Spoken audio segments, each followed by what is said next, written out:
etika yang patut atau tidak patut. Tidak teragenda, tidak masuk dalam SK pimpinan, ini di Turki. Berapa banyak anggaran negara yang digunakan untuk 2 malam itu yang sama sekali tidak ada kegiatan di sana. Masih segar dalam ingatan kita heboh soal studi banding anggota Badan Kehormatan DPR ke Yunani.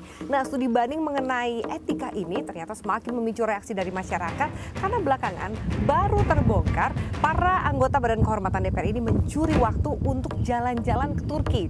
Nah, apa yang sebenarnya terjadi di tubuh Badan Kehormatan DPR dan mengapa Gayus Lumbun kemudian bersilang pendapat dan sikap dengan para koleganya.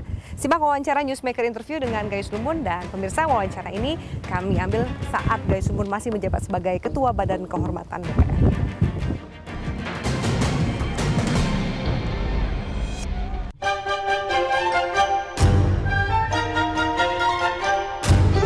Mengapa harus jauh-jauh belajar etika ke Yunani? Itulah komentar sinis dari publik menyusul putusan Badan Kehormatan DPR studi banding soal etika ke Yunani. Bukan hanya dari publik, kecaman bahkan datang dari Ketua Badan Kehormatan DPR, Gayus Lumbun. Apalagi setelah ketahuan bahwa rombongan studi banding mencuri waktu 2 hari untuk jalan-jalan ke Turki. Anda sebagai Ketua BK tidak mengizinkan dan mereka tetap pergi dengan 2 tanda tangan wakil. Bisa nggak mereka dibilang membandel? Saya pikir karena sifat kolektif kolegial maka belum bisa dikatakan bahwa itu membandel karena itu sah menurut aturan. Persoalannya kan secara etika justru. Etiskah mereka ini? Tapi lucu ya Pak, mereka mau ke sana belajar etika tapi kepergiannya pun seakan-akan tidak sesuai dengan etika. Saya pikir ya, kalau ini saya bisa memahami memang ini bagaimana etika yang dibangun itu kan etika yang patut atau tidak patut ya, bukan benar salah. Mereka benar bahwa 2 wakil cukup, tapi etika bukan bicara benar salah, pantas tidak pantas. Bahkan kemudian berkembang isu lain, ternyata ada kunjungan lain di luar yang resmi ini. Oke, ada kunjungan lain. Ya, kunjungan lain ini tidak teragenda, tidak masuk dalam SK pimpinan, yaitu sebuah negara lain yang dikunjungi juga selama 2 hari 2 malam ini di Turki. Nah ini persoalan itu bandel dong ya. Pak. Yang ini kita memang akan khusus mempersoalkan. Oke, nah itu sanksinya apa sih Pak jika mereka mengadakan kunjungan lain di luar penjadwalan? Nanti akan kita lihat karena mereka masih beralasan bahwa itu transit dikarenakan pesawatnya tidak ada, itu alasan mereka.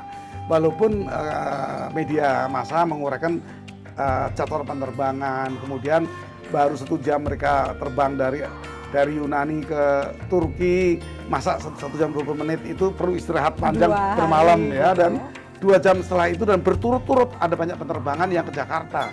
Ini nanti akan kita teliti.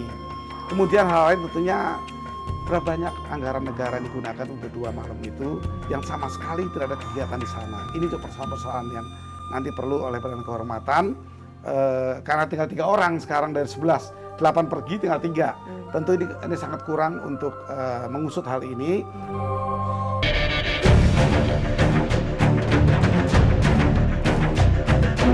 Studi banding anggota Badan Kehormatan ke Yunani bukan hanya dikecam lantaran salah sasaran, tapi juga pemborosan karena berlangsung di tengah suasana di dalam negeri yang dilanda berbagai bencana. Berapa dana yang dihabiskan oleh Badan Kehormatan untuk studi banding yang menghebohkan itu?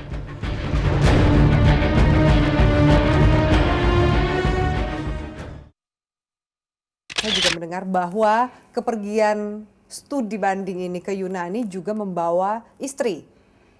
Ya, memang menurut data ada dari mereka 4 orang yang bawa istri. Membawa istri ini memang tidak dilarang dalam aturan, sejauh tidak mengganggu proses tugas kunjungan itu. Yang bayarin tiket, semua akomodasi dari para istri ini juga termasuk bagian dari budget? Tentu tidak kan Pak? Sebenarnya tidak, tetapi yang ini khusus akan kita teliti nanti apakah ini menggunakan bagian dari cara pengaturan budget yang diberikan oleh negara kemudian diatur sehingga mereka bisa pergi tanpa membayar sendiri. Untuk anggota dewan itu standar yang digunakan dan sekarang memang diberlakukan itu kita harus menggunakan standar business class atau executive class ya untuk anggota dewan, dan itu anggaran itu diberikan secara utuh melalui kesekjenan. Nah itu kita teliti apakah itu digunakan untuk keluarga, apakah memang itu telah digunakan, karena efisiensi juga bisa dipahami kalau dia memang downgrade ke kelas yang lebih bawah. Nah apa kegunaan sisa uang ini juga harus bisa dipertanggungjawabkan. Nominal, angka yang digunakan oleh para anggota dewan ini pergi ke Yunani plus ada 2 malam kunjungan ke Turki. Ya. Estimasinya berapa sih Pak? Estimasi seluruhnya saya belum mendapat laporan dari sekretariat, tapi kurang lebih yang saya ketahui adalah ya tiket itu tentunya kalau bisnis kelas dapat diperkirakan sekitar 8.000 sampai 9.000 US dollar per orang. Per orang. Per orang. Nah, ini kalau di downgrade ke ekonomi, kemudian sisanya itu digunakan yang lain, keluarga dan lain, itu memang tidak mengganggu anggaran ya, tapi kepatutannya juga mungkin menjadi persoalan. Kemudian per orang per hari juga mendapatkan uang saku. Uang saku itu sekitar 370-an dolar per orang. Kemudian penginapan. Penginapan ini yang standar itu 250 US. Tetapi untuk kepergian saya mendata bahwa di tempat yang sebenarnya bukan di agenda di Turki itu sampai dengan 300 euro per malam, per orang. Ya, dan ini juga persoalan nanti akan kita perhatikan apakah ini dibolehkan kalau anggota dewan yang di luar program kerja juga menggunakan anggaran negara. Ini justru membuat saya tidak sepakat. Apa kenekatan anggota-anggota ini untuk pergi?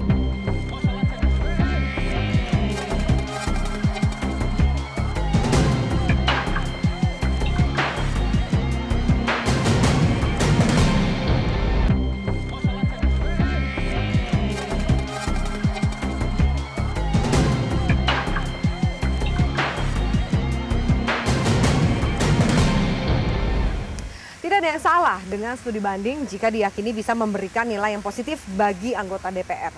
Tapi untuk urusan etika, mengapa harus menghambur-hamburkan uang negara? Dan apakah etika di negeri ini sudah habis sehingga harus terbang jauh-jauh ke Yunani?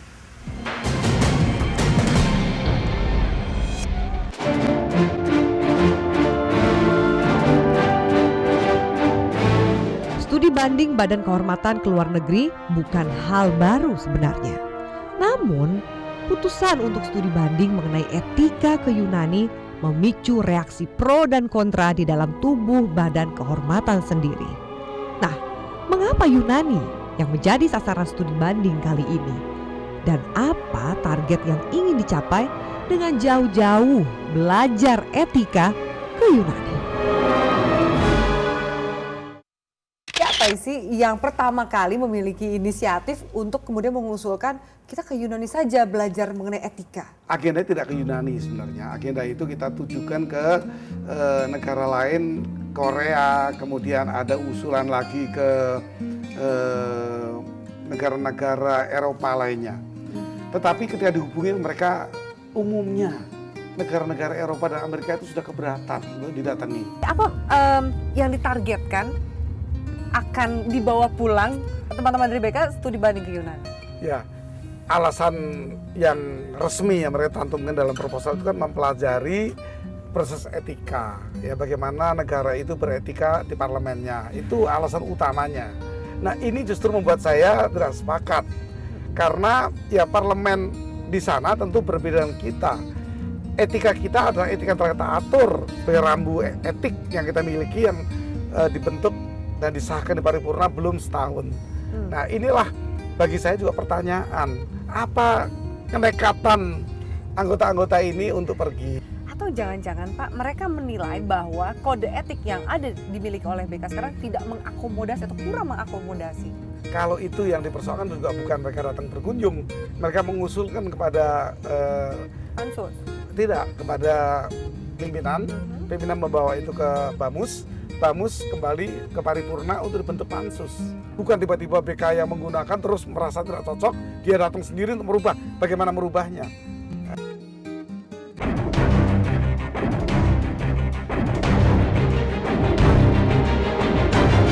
Berbagai bentuk pelanggaran di kalangan anggota dewan hampir tidak pernah luput dari pengawasan dan pemeriksaan Badan Kehormatan.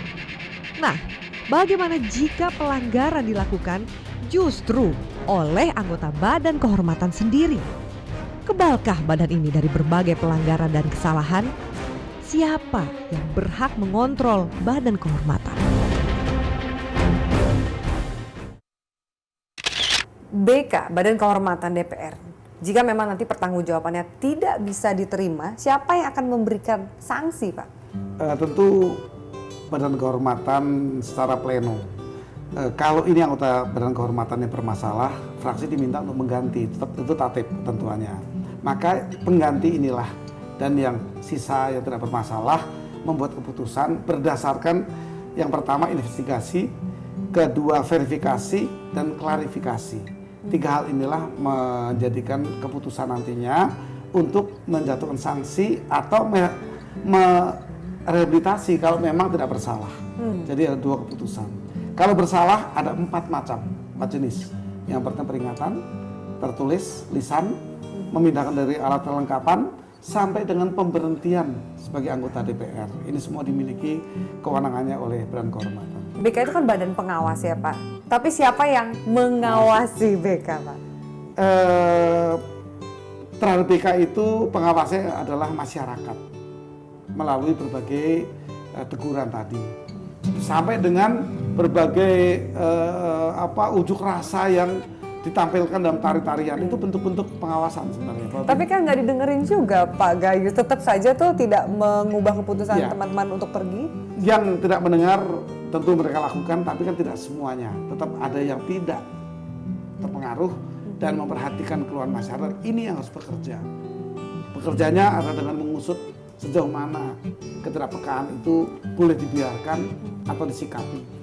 Misalnya dinyatakan bersalah, bagaimana dengan uang negara yang sudah dipakai untuk mengakomodasi mereka studi banding? Ya, apakah mereka harus juga membayar kembali negara? BK tidak, selama ini BK tidak pernah mengusut terkait dengan keperdataan ya, nilai harus dikembalikan. BK belum seperti itu, tapi itu kesadaran.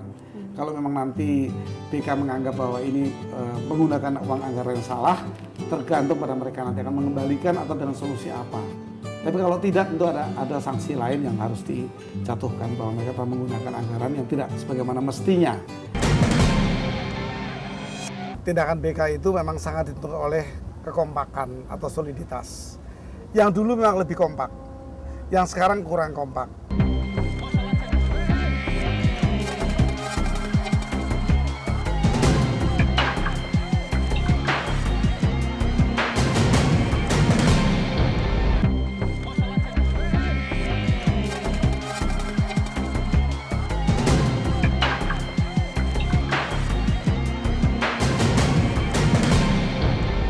Badan Kehormatan adalah benteng terakhir etika bagi seluruh anggota DPR.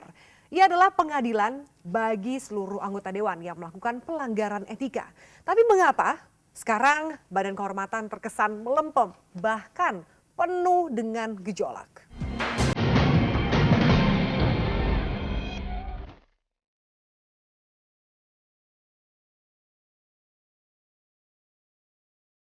Mosi tidak percaya terhadap Gayus Lumbun tiba-tiba datang dari anggota Badan Kehormatan DPR.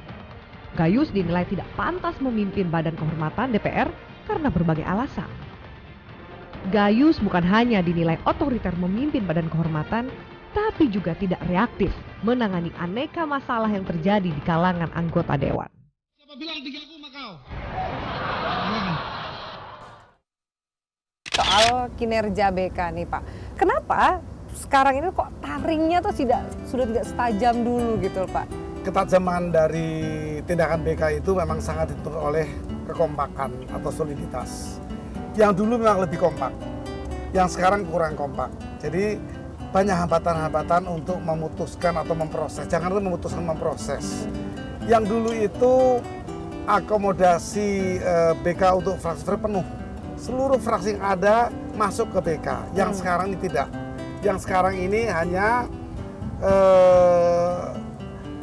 ada dua fraksi yang tidak masuk. Dua fraksi yang ya, ini artinya bahwa ya menjadi kekompakan yang tidak seimbang ya. Tapi apa bisa objektif Pak? saya akan mengatakan tidak akan objektif nantinya, karena kalau suara-suara dari kesatuan koalisi, maka akan menjadi suara BK ini terpecah, selalu akan dimenangkan kepada suara yang banyak. Anda pernah juga kena mosi tidak percaya.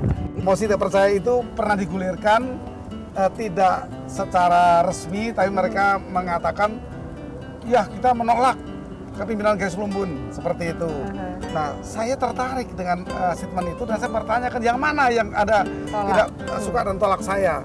Tidak ada satupun yang esensial sekali untuk mengatakan itu. Bahkan ditarik-tarik katanya karena saya mengeluarkan kursi 2 meja wakil ketua dari ruangan ketua. Itu ada dasarnya karena masuknya pun juga tanpa pengetahuan saya. Tapi yang lebih penting bagi saya ingin agar kalau mereka ingin pun harus pakai aturan. Bukan soal Anda tidak kemudian menegur atau menanyakan lebih lanjut mengenai Ruhut Sitompul dengan adanya kasus di Pansus Senturi itu, Pak Tompul. Masalah Ruhut tidak ada sama sekali yang bisa dibahas karena tidak ada aduan. BK ini bekerja kalau ada aduan dari masyarakat atau ada permintaan pimpinan. Pimpinan harinya membuat notulasi rapat tapi tidak pernah membuat surat secara tertulis untuk mengusut Ruhut. Dan saya juga tidak keberatannya, kenapa saya masih berat untuk Ruhut diusut? Nggak ada keberatan saya. Tapi saya meluruskan harus ada aduan kalau mau mengusut. Bagi saya suka-suka saja karena memang Ruhut juga menyakiti saya dalam rapat itu. Tapi toh saya harus memegang aturan. Ruhut tidak pernah diadukan oleh masyarakat. Tidak ada aduan Ruhut.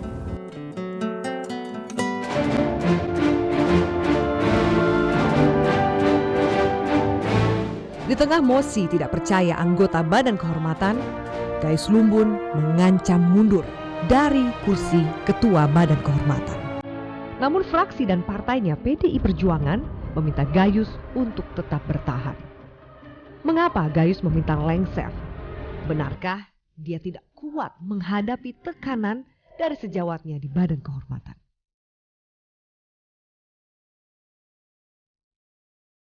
Bulan Maret yang lalu, Anda sempat berniat untuk mengundurkan diri. Kenapa, Pak? Iya, waktu itu kan yang tadi ditanyakan saya ada isu mengenai mosi tidak percaya kepada Ketua Badan Kehormatan. Saya berpikir kalau memang Badan Kehormatan sudah menyampaikan seperti itu ya, buat apa saya ada di sana? Saya pikir ya sudah, saya biarlah orang-orang yang memimpin saja supaya mereka bisa kompak, yang penting seperti itu. Tapi ternyata fraksi menolak karena fraksi menanyakan alasan apa. Saya ceritakan, wah itu tidak mendasar dan saya uraikan seluruhnya secara lengkap, fraksi menolak. Jadi saya dipertahankan oleh fraksi untuk tetap. Bahkan saya ke DPP pun, DPP mengatakan saya tetap ditugaskan di Badan Kehormatan. Jadi saya tetap di Badan Kehormatan, tetapi memang setelah saya awasi, saya tidak boleh berhenti.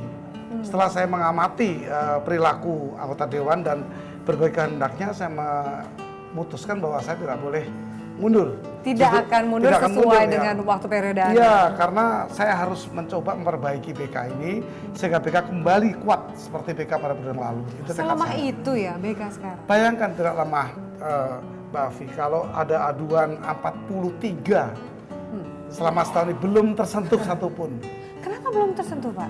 Ya karena tadi ketika mau rapat tidak korum. Mereka secara bersama-sama, saya sering mengatakan seperti ada BK dalam BK. Mereka tidak mau masuk. Jadi tidak korum, tidak pernah bisa diambil satu keputusan atau satu keputusan untuk membentuk saja tidak bisa. Melakukan, memulai pengurusan pun tidak bisa. Tapi kalau misalnya tidak ada dari 43 kasus tidak ada yang selesai hingga saat ini, nama Anda loh yang akan saya dipertaruhkan. berkali-kali meminta kepada pimpinan DPR agar disikapi soal BK. Panggil seluruh fraksi untuk bicara. Kalau memang mereka tidak kompak karena ada hal yang menyangkut saya, tolong buka yang mana. Saya ini baru bertugas sebulan ketika saya kembali ke BK karena saya ke Pansus. Belum ada kebijakan yang diambil, belum ada rapat-rapat yang penting yang dilakukan. Lalu apa motivasi mereka? Saya menilai bahwa ini bisa juga satu grand design pelemahan BK akhirnya. Sekarang saya pamit. Ya pemirsa, itu dia tadi wawancara Newsmaker interview dengan Gayus Lumbun. Gayus dan anggota Badan Kehormatan lainnya akhirnya dinonaktifkan dari Badan Kehormatan. Keputusan ini diambil oleh pimpinan DPR menyusul kemelut yang terjadi di tubuh Badan Kehormatan. Siapapun nantinya yang akan mengisi posisi baru di Badan Kehormatan, kita tentu berharap kasus studi banding ini tidak menguap begitu saja. Tapi siapa yang mengawasi BK? Australia BK itu